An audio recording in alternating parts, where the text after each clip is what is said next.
Når man har ligget tilpas længe i lidt en dvaletilstand, har accepteret, at energien er på et lavblus, at man måske ikke er særlig effektiv på arbejde, eller særlig initiativrig i forhold til sine venner og familie.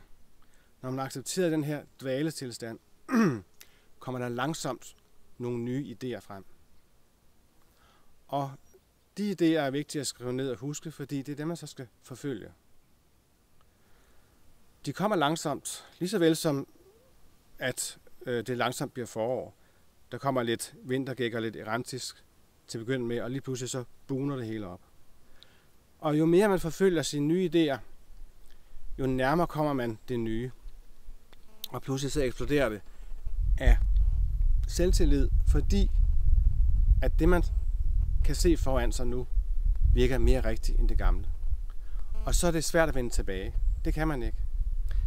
Og så er man gået ind i den nye, altså i forvandlingen, således at det går stærkere.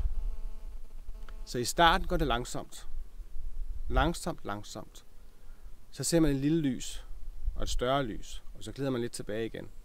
Men på et tidspunkt, så når man op over jordoverfladen, kan man så sige, og lyset skinner virkelig. Det vil sige, at det nye er begyndt. Så bliver man ikke så bange mere. Man kan godt se, at det gamle ikke duede. Og det gamle, det kan jo være, at den gamle kæreste ikke duede og var god for en, fordi man har mødt en ny. Eller det gamle arbejde var forkert arbejde, fordi man blev slidt op af det på en dårlig måde. Nu har man fået et nyt, hvor man kan bruge sig selv og sin kreativitet langt bedre.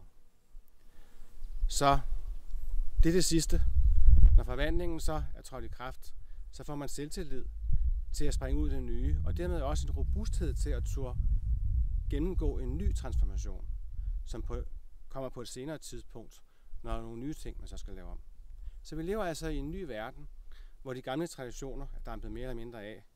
Vi lever i, kan man så sige, nogle forhold, som ikke varer livet ud, som er mere intense i den tid, de varer. Og det er både relationer til andre mennesker, eller arbejdsforhold, eller forhold til ens kæreste. Slut.